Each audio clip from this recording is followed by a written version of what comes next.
If you thought last season was deep, You haven't heard anything yet. this is Boots to Boots. The moments where everything you thought you knew about yourself changes. Because this is the stuff no one wants to talk about. But it's what needs to be talked about. Healing doesn't happen alone. It happens through shared experience. So lace up your boots. Join the conversation. We'll be talking to you. Every pair of boots tells a story. Some of them change, some of them end. Some of them march on. These are the stories that march on. This is Boots to Boots. Welcome back, guys. Season 4 of, season 4. Whoa! We are getting way ahead of yourself. Will there even be a season? Season 2, episode 4. My bad. See, that's why you deal with the data and analytics. Well, I was going to say, we've crunched the numbers. I've crunched the numbers. Chuck and I have analyzed the data. I just show up and look pretty. And people want more of us. Of me or both of us? Probably me, but we'll give you a little bit of credit. Okay. All right. So, I figured this episode we would kind of recap the last 2 episodes and then get into us. But I think it's really important to point out that last season we only had 2 guests on that were female. We had Libby and we had Tiki. It's true. And each of those episodes weren't even a full episode. No. They were mini episodes during the Heroes Cup series. And so far this season, we've already had 2 women guests. Empowerment. It is. No, it's because they're good stories. And especially with Madison and Gabby, like just people that stick true to who they are. And they even said it in the, like with their end of, with their piece of advice. Their piece of advice to the world would be, to let the next generation know, or their younger selves, and they just stay to who they are, and that's the one thing. I guess that's why we had them on here, and they're our friends. Yeah, no, I said that to both of them. That's why I love them. Is they're upfront, they're honest, and they don't waver in how they feel depending on the way the fucking wind changes. Like some people in this business. You cuss way more on this show than I do, and that says a lot. I think you're just enjoying it. That's because I've taught you well. You have taught me my 5 C's and my 5? good vernacular. What are your 5 C's, Steve? Tell everybody. Clear, concise, controlled. No. See, we're off to... Cool, calm, collected, concise. And clear. And confident. Confident. All right. Confident. Well, I'm pretty confident. Would you like to tell everyone my 5 C's? C-U-N-T is her 5 C's. No, I think it's really important to have, obviously, female representation as a female. But I also think that last season, we were kind of trying to get a feel for, like, what we were doing. And not that we leaned heavily on the military aspect, but having Tim and having Cesar and, like... having the infantry boys. Having the infantry boys, we really tried to emphasize that, like, this is our mission, is talking to veterans and being a veteran outlet. Where now I feel like we know our identity. We didn't know it yet. Now we're in, like, a groove of, like, okay, who else hasn't served in the military, or who else that is still in wrestling but has gone through those transitions, because someone like Cesar is not in wrestling anymore. Well, even to your credit of, like, wanting to get a conversation with somebody that became a mom in pro wrestling. Yeah. And Madison really dove into that, and nobody really talks about that side of it because it's life-changing. You're bringing a life into the world, and then you're also going to leave it to go back on the road. Yeah, and that was something when I brought this concept to you was important to me. It was like, who has had a baby that we could talk to, like, and is free to talk to us, right? Or wants to talk to us. Right. And, I just think, obviously Madison feels comfortable because that's my best friend. Yeah. But her daughter's also older now.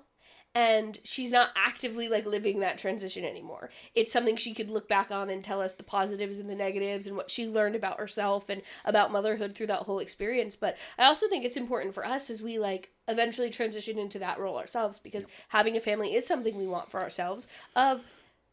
I know when we talked about it previously, it was like, oh, well, like, I kind of want to feel accomplished in my wrestling career before we dive into that, because what if I don't want to wrestle afterwards, and I don't know what my body will look like and feel like, and so it's inspiring as the years go on that more and more women do it. It's also the same on the guy's side, though, because that's always come across my head. No, I know, but like the mindset of... No, I'm not. Okay, you know what? I'll just leave it at that. No, I would love to hear what you think. Just from a male perspective, thinking of it. Sorry, I'm not the one birthing the child and all that, but I also still have a mind and a heart and a soul towards how I feel on it. And it'll come down to like my mindset might change once we put a kid in this world. Oh, no, I think your mindset will 100% change. So, and like, your priorities don't change. discredit me then. No, but what I was talking about more specifically was like my whole body changes. I fully understand. And the internet already tells me I'm obese on a daily basis, and how much and I've talked about publicly, that has messed with me over the last 2.5 years. Do I want my whole body to change? I know. Because I gave birth and then have to go back out there and put the gear on and listen to that scrutiny. I don't know that that's what I'd want. That's the only difference, is like physically you don't change. Mentally, absolutely. Now you're a father. But physically, there's a whole nother aspect and a whole nother demographic that you as a man and men in general don't always have to deal with the same brunt that women do. Because it's not that they don't, right? There's been unfortunately, so many examples of men who have been body shamed and bullied. And it's not right on either side of the spectrum. That's the age of Twitter and X and just the trolls that live on the internet that are going through their own crap in the world, but we don't need to get at it again. No, absolutely not. And I've talked about it to death, but I'm just saying my mindset has always been body-wise. Yes. The internet, and they shouldn't, and I hate that I even gave them that power, and I hate that I have to talk about it. I really do. But yes, my body being a topic of conversation consistently for the last, I would say, 4 years of my career makes me question that. Okay. And I think that it's great to have those conversations, and it's something I always wanted to use this platform for, is to talk to others and how that transition, how they handled it and what they learned from it and how they changed from it. And I was really grateful for Madison, who was so forthcoming about it. Yeah. And we had questions to ask on our note cards, and she took it upon herself to go to the motherhood route. So it was really, really awesome. Something else that I really loved that she talked about, and we've not really dove into ourselves on like us episode, was she briefed at the end about Josh Matthews is her husband, and how much of her best friend and a supporter, and like, I don't want to say yes man, but like, no, you could do it, and how important that's been. That's a partner for her career. Exactly. It's a partner. That's a relationship. It's not ever just saying, if you come to me and you always want to do something, like, yeah, let's do it. It's not because it's just easier for me to just say yes, but sometimes it is. It's an easy game to play. But no, it's just like, no, whatever you want to do, like, it's us. Yeah. It's us against the world. Happy wife, happy life, right? Yeah. No, I feel the same way about you. I think we're really good at backing each other up and calming each other down and being able to be like, okay, let's reframe and reassess and support each other in whatever we want to do, whether we agree or disagree. Same comes when we're both hangry. Whenever either one of us are hangry, we get snippy. Steve was real hangry before we started this episode. I was angry before. Yeah, so it's just like, and then it's like knowing you talked in a certain way or spoke in a certain way, and just like, hey, I'm sorry, I was just hangry. Hey, I'm sorry, I was going through this before, and it's just you. Oh, cool. No, you do that, and you apologize to me, but I actually will be honest and feel like I do that way more often and don't apologize for it. Yeah, I know. I never intend to really. Glad Chuck be a agrees bitch. with me. Hey guys, if this was a conversation you needed to hear today, let us know. Like, subscribe, and leave us a review. Lace up your boots and join the conversation. And we'll be talking to you. But no, I thought it was super important because I feel like we've not really dove into like our marriage and our relationship. And I thought a really interesting question could be to ask you is like, what maybe was the worst season we had as a couple that no one saw? I wouldn't say I would have put into seasons per se, but no, for moments, I think we've talked about it a lot too. When it happened was like when I got let go. Is like we're in the process of buying our house. Yeah. And we just did we got all the paperwork done. Then here I am being let go in between, and our good tax guy Bob helped us out. He said, "No, you guys are locked in there. You guys are fine." But here I am looking at you like, do we still go through with this? Yeah. Do we still buy our house? Like. And I was like, I'm fine if you don't want to do this. No, but like, again, though, like that's a moment in time where our lives are changing completely because I'm going from a 6-figure job to not 6-figure job at Impact at the time. Yeah. So it's a life-changing moment, and it's just, you got to worry about finances, what you're saving, what our bills are going to be, what's the income, what's going out, what do we have to invest in on our own end that we have to dial back. Yeah, no, I know. That honestly, when I read that question, that was the first thing that came to my mind too. Was just like navigating your release, and we've talked about it, in one of the first episodes of Boots to Booth. But We never got into this side of it. yeah, but you being like, holy crap! Like I've been at this place for 7 years, and it's similar to what Gabby said of like, I never thought I'd be the one who lost my job. No. I thought I was a golden boy with being a veteran with WWE. I grew up it's one of those things you can never say never in wrestling because things are always going to happen and it's business. Yeah, but you get comfortable and you get complacent. But I wouldn't. I think that when we got together, I pushed you to be a little less complacent. Yes. But I do. That was the first thing when I saw that question and thought like, "Ooh, that's something I need to ask Steve on Boots to Boots." Well, then I'm going to throw that right back to you. Then that's a great question. Yeah. For me, I want to say the past kind of year and a half for you with your transition in AEW. Has that been rough for us? Not rough for us, but it's been rough on you where there's no way I can fix it. Yeah. So if anything, that's another answer for me then too, is your but you leaving TNA Impact at the time and then going into AEW and it's just like, it's not the red carpet rolled out to me like it was in TNA at the beginning. Yeah. It's like now you had to like kind of restart again and reintroduce yourself. And so like it hurt me where I can't fix the problem as a husband. Yeah, I mean, I totally understand where you're coming from. I think I took that on as like, this is a me problem. And I know that like, yeah. It's a we problem. I'm depressed and I'm sad and that affects you too. But I guess I never looked at it from that lens. I was going to say, and like, we can cut this out if it's a little too personal, but when we started talking about having a family and you were worried about being exposed to burn pits and things like that, and we both decided like, well, now is not the time, but we will both just go get our testing done to make sure that when we're ready and we're good. And we're good to go. There was a moment where we thought maybe you weren't good to go. Yeah, just because... go ahead. Just because I was exposed to so much over there with burn pits, with carrying the Thor backpack on my back during deployment, which a Thor backpack, if you don't know what it is, it's pretty much, it just hits up radio waves. So God forbid if we're on patrol, I'm wearing this, it's going to stop remote controlled IEDs. Mm-hmm. And it just sends out signals to stop those signals. So I was wearing that while also minesweeping. So I was around a lot of stuff that I was always worried about. Even in the MRAPs, there's radiation coming off of things. And I still worry about that stuff now just because it just, at the time you didn't think about it, but then here we are trying to think of having a family. Yeah. And this is in the back of my mind, like, oh, I want to squash this now and find out if there's any problems. Yeah, well, and I also think there's so much education right now, and veterans are raising so much awareness about exposure to burn pits and potential radiation damage. And the VA is doing studies that aren't, I don't know that they're super public right now, but doing studies that burn pits could have affected infertility rates in veterans. And so, yeah, I think also reading that, because that's what our algorithms are on social media, is scary. And so I think that when we had a moment that it was like, ooh, can you not? Like, we had this look about each other of like, do we still want to be together? You had asked me, like, do you still want to marry me if I can't give you babies? And I was like, I can't have this conversation. But it's a conversation you have to have, though. Yes, I just wasn't ready to have that conversation because I didn't know what all the answers were. But that's also us, is we have those conversations that we never prepare for, and we just have them anyway. Yeah. That's what you're going to do. I'm openly honest.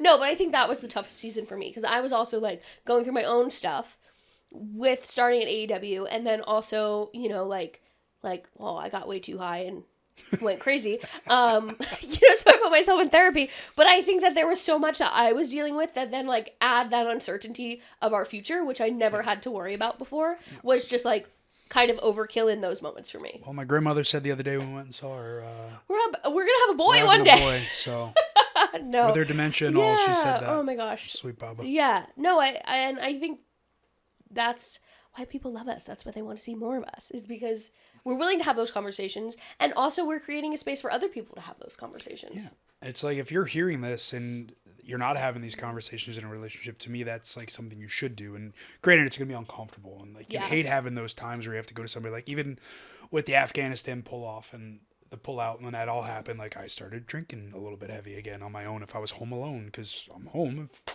I had nothing else to do, I was drinking a fifth of Jack. Yeah. And you didn't like that, but you sat me down and had that conversation, and I just said, yeah. Is there something we need to talk about? It's like, no, I'll squash this. Yes, you're right. Yeah, but it's no, just that like, was another rough season because I feel like you were internalizing all of this, like, and I don't want to put words in your mouth, but I lost so many people and I was exposed to so many things and I saw so many things that still affect you today. And you were just questioning, like, what was it worth? And then your answer to that, unfortunately, is alcohol. And I had to have a moment of like, I'm not doing this. So like, if you want to, and I don't think we were married yet. I think we might have been engaged. And I was like, I'm not going to do this. I know. If this is the route you want to go down. So it's also, yeah, there's that element of like, you know your past and what your vices are. And I'm not going to put up with it. Yeah. And I gave you an ultimatum when we first started dating about that. Mm-hmm. Yeah. I listened. No, oh my gosh, I'm so grateful because we wouldn't be sitting here today if you didn't, because I wasn't going to do it. No. I didn't give you a choice either. No, Steve didn't give me a choice but to love him in the greatest way possible. But. Yeah. Yeah. Rough seasons. Everybody's going to go through. Everyone has rough seasons. But yeah, I think having Madison emphasizing Josh and how great of a partner he is. And then even Gabby, you know, off camera talking about not wanting to date in the business. Yes, and talking about her relationships and things she's been through privately with us. I don't know, I always feel like, I just saw a thing on Instagram that was like, I think I might have sent it to you, and it was like, when all my friends are complaining about their husband, but I can't complain. That's how I feel. Where I'm like, oh no, I fucking won, okay? I won. And there's some things that I can complain about, but in the overall, was it at, overarching spectrum of our lives, like, I really cannot complain. Sydney's wedding, where Chelsea won a match jacket because it was cold outside. We went on New Year's Eve to Maxine Dupree, Sydney, and Anthony's wedding to celebrate the Lukes, and it was so cold. It was a great wedding, by the way. Phenomenal wedding. We had so much fun. It was so beautiful.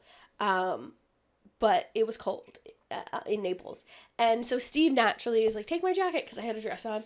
And Chelsea comes over after the wedding because she was in it and is like, it's so cold. And Matt's like, yeah, I'm freezing.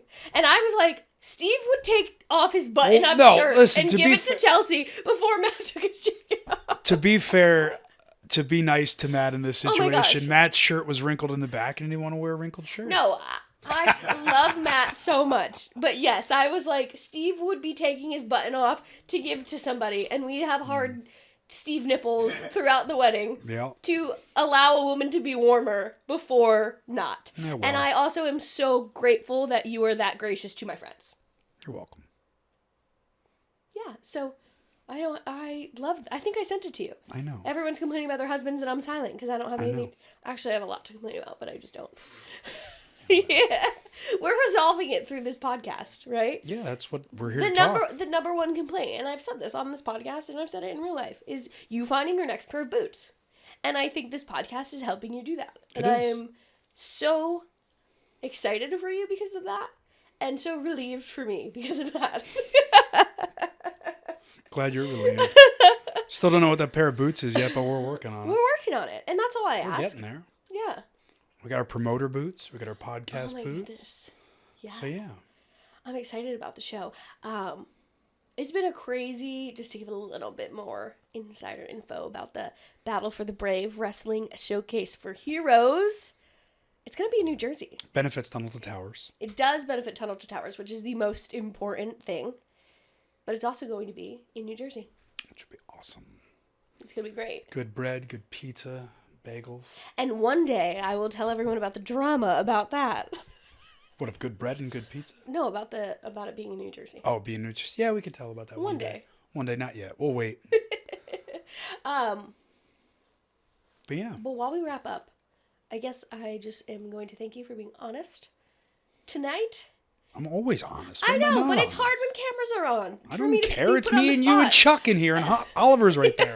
I know, but I love you, and I'm just going to thank you for being honest, because that was a tough conversation to have. And I'm going to thank you for having me open up this way, because without the podcast, I don't really open up. I don't get to show who I am a lot. I know we went over this in season 1 a lot about me. It was like, I'm very to myself and open up only to people that I care about and that know me the most, because that's just how I was raised, and I keep things very close. I don't tell all my information to everybody, but I don't know, I'm very close to the heart with who I talk to and what I talk about. And obviously with you, I can talk about anything. Yeah. So, yeah. Yeah. And thank you guys for listening, because without you, Boots to Boots would not be possible. So we want to ask you to lace up your boots and join the conversation. We'll be talking to you. Hey guys, if you're enjoying Boots to Boots, let us know. Lace up your boots and join the conversation. Like, subscribe, leave us a comment, And we'll be talking to you.